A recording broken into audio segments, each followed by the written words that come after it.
Some recent conversations has been buzzing around the internet, reinvigorating a subject that has been constantly talked about ad nauseum. So why am I bothering to add to this very beat to death horse? Well, the subject matter hits pretty close to home, being our website was created to highlight games that are playable online, and as you would imagine, this discussion in particular has been something that I have thoroughly been engaged in, so I thought why not chime in. This recent discussion was catapulted by Sajam, who often commentates at several fighting game tournaments.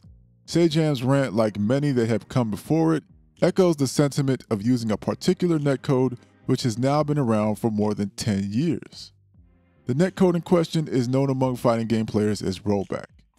Now, before I get into rollback, I want to take a step back for a few to the netcode that came before it, which is really what makes this discussion such an engaging one. Input delay has been around pretty much since time immemorial. We're talking as far back as the Genesis and Super Nintendo days on a 2400-bit modem. So while networks went through tremendous upgrades, connections got much faster, and developers came up with different ways to implement the netcode, things pretty much remained the same until someone got frustrated with the netcode and decided they were going to create a new netcode for fighting games, and thus rollback became a part of a new generation. Now, like most new things, early adopting is often a perilous journey. It takes a while before some take notice that it even exists, and it also takes a while to convince developers that it is better than what already exists. Because many developers had a clear understanding of programming the netcode to use input delay, it makes sense that they stuck with it moving into the height of online gaming. Input delay is as straightforward as you can get on a person-to-person connection. When done correctly, it synchronizes two players sending information back and forth based on the connection, which we define as the ping. There are, of course, other intricacies involved that can create issues, but basically it's all about time. A higher ping takes more time to send and receive information, and that time essentially turns into what we know today as lag. To alleviate this lag, input delay essentially lays your inputs on an altar like a sacrificial lamb, meaning the response time after you press a button will take longer than it would in an offline environment. As you might have guessed, this creates issues with reactions and timing certain executions, making it a pain to deal with, especially at higher pings. It also creates very bad habits, and for someone who really wants to compete offline, it is often a detriment, especially for those who can't adapt to the change, and so this leads us back to rollback. Rollback netcode is specifically designed to create the illusion of no input delay. How does that work? Well, remember, when it comes to a connection, you're dealing with time, and in that in-between time, this is where rollback creates its magic.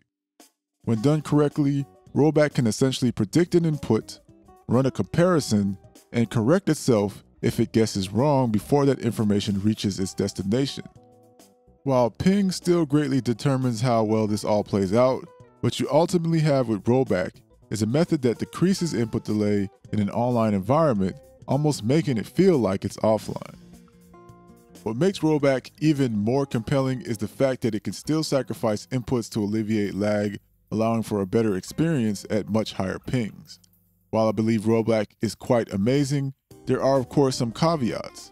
Among those caveats are teleportation, a literal rewinding of gameplay, incorrect inputs that can often lead to an advantage, and frame skipping.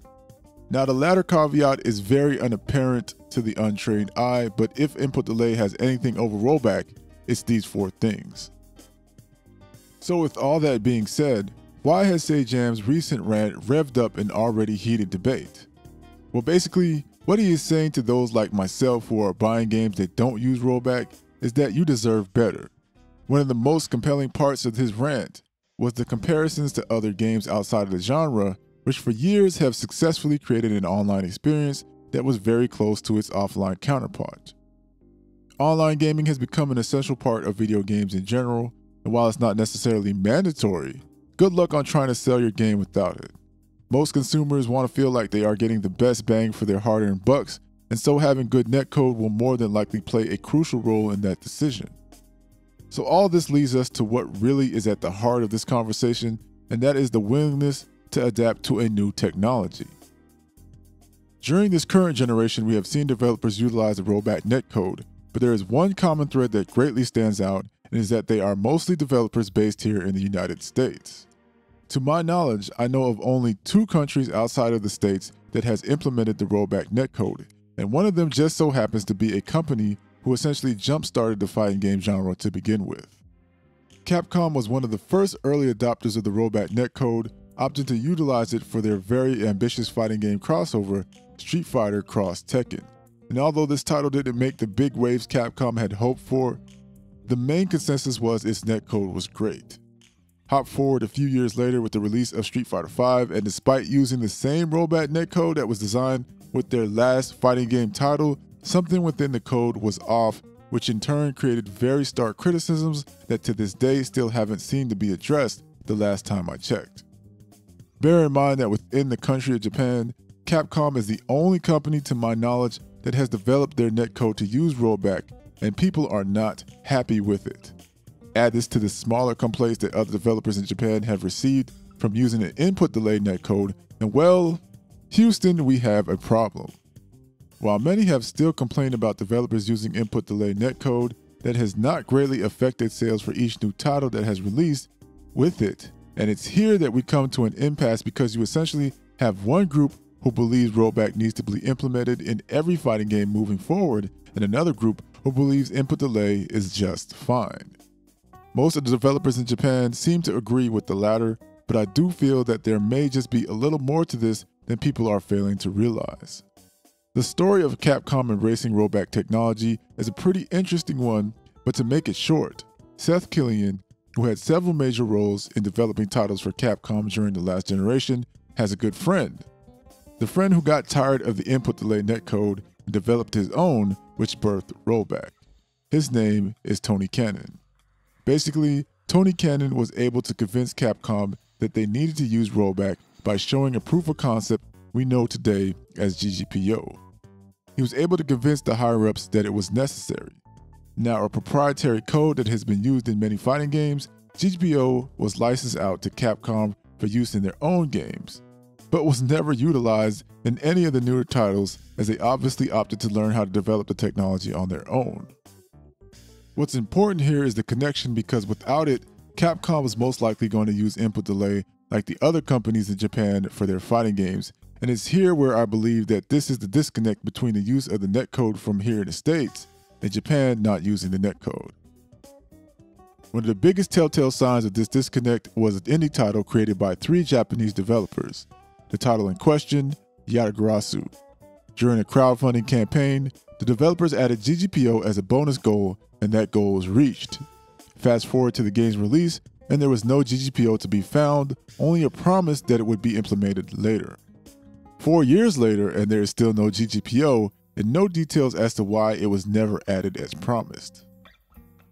Now, it is only a theory, but I believe the difficulty the developers may have been having with GGPO was a language barrier. After all, the common connection I find with most games that have successfully added GGPO are that many of the developers have English as a first language, and as such can communicate with Tony so that the netcode works as intended.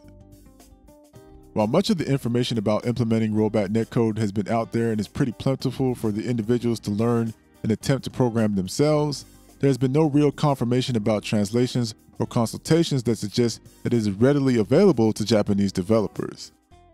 What you will also find with most games that were developed by Japanese developers is that rollback implementation was done by a developer who, no secret here, is based in North America.